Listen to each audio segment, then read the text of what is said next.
नमस्कार, आप देख रहे हैं न्यूज 24। मैं हूं आपके साथ रोमिता तिवारी। बुलेटिन की शुरुआत इस वक्त एक बड़ी खबर के साथ करते हैं, जहां पर सरकार और किसानों के बीच में कृषि कानूनों पर कल 7वें दौर की बातचीत हुई है और इस बातचीत के बाद एक अच्छी खबर सामने आई है।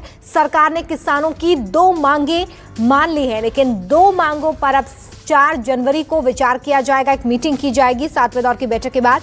कृषि मंत्री नरेंद्र सिंह तोमर ने कहा कि पर्यावरण अध्यादेश पर रजामंदी हो गई है और ऐसे में पराली जलाना जुर्म नहीं है। साथ ही बिजली बिल का मसला भी सुलझ गया है, लेकिन 2 मुद्दे जिन पर अभी भी बात होनी, उसमें पहली मांग यह है कि कृषि कानूनों को रद्द कर दिया जाए, तो वहीं दूसरी मांग है एमएसपी को लेकर, जिसको लेकर अब 4 जनवरी को बातचीत होनी है। क्या कुछ कहा है कृषि मंत्री नरेंद्र सिंह तोमर ने, सुनिए। आज की बैठक पूर्व की तरह बहुत अच्छे वातावरण में, सौहार्दपूर्ण वातावरण में संपन्न हुई और आज की बैठक में किसान यूनियन के नेताओं ने जो 4 विषय चर्चा के लिए रखे थे, उनमें 2 विषयों पर आपसी रजामंदी सरकार और यूनियन के बीच में हो गई है। पहला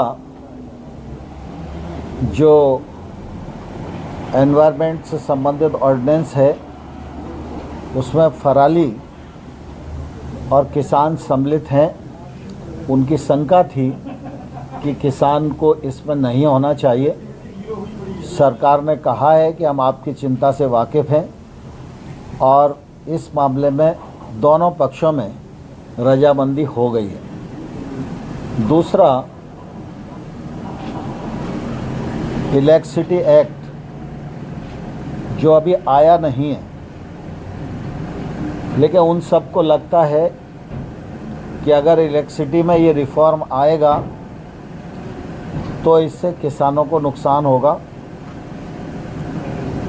किसानों की सिंचाई के लिए जो विद्युत की सब्सिडी दी जाती है, वो राज्य जिस प्रकार से पहले से देते रहे हैं वैसी ही चलनी चाहिए, ऐसी यूनियंस की मांग थी। उस मांग पर भी यूनियन और सरकार के बीच में रजामंदी हो गई। चलिए, इस खबर पर ज्यादा जानकारी के लिए मनीष कुमार हमारे साथ फोन लाइन पे जुड़ गए। मनीष, 35 दिन के आंदोलन के बाद और 7 दौर की बातचीत के बाद 2 मुद्दों पर रजामंदी हो गई है, लेकिन अभी भी वो 2 मुद्दे जो कि मुख्य मांगे हैं किसानों की, उस पर गतिरोध बरकरार है। अब नजरें 4 जनवरी पर।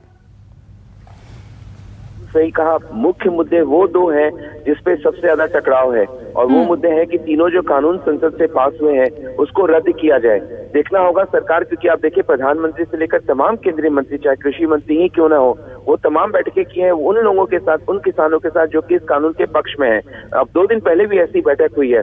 उसके बाद ये बहुत ही देखना दिलचस्प होगा कि क्या सरकार इन किसानों की मांग को 4 तारीख को जब फिर से नए साल में बैठक होती है तो मानती है या नहीं मानती है, क्योंकि इस पे बहुत ज्यादा गतिरोध है। क्या ये तीनों कानून वापस होता है? एमएसपी को लेकर सरकार लगातार ये तर्क दे रही है कि हम आपको लिखित में देने के तैयार है, लेकिन क्या कानूनी गारंटी देगी? ये 2 मुख्य मांगे हैं किसानों की। लेकिन सबसे महत्वपूर्ण आपको बता दें, कुंडली मानेसर पलवल पे आज ट्रैक्टर जो रैली होना था किसानों का, उन्होंने, क्योंकि उनको लग रहा है कि कुछ पॉजिटिविटी इस बैठक से कल निकली है, तो शायद 4 तारीख को कुछ और सकारात्मक पहलू नजर आए बैठक में, तो उन्होंने अपने मार्च को टाल दिया है। लेकिन ये सब अब सरकार पर निर्भर करता है कि ये आंदोलन क्या खत्म होगा। आज 36वां दिन है, तो देखना होगा 4 तारीख को सरकार क्या किसानों की मांग को मानती है। लेकिन कुछ पॉजिटिविटी नजर आ रही है, क्योंकि दोनों तरफ से कुछ आप समझिए कि एक फ्लेक्सिबिलिटी देखी जा रही है। चलिए, बहुत शुक्रिया इस तमाम जानकारी के लिए।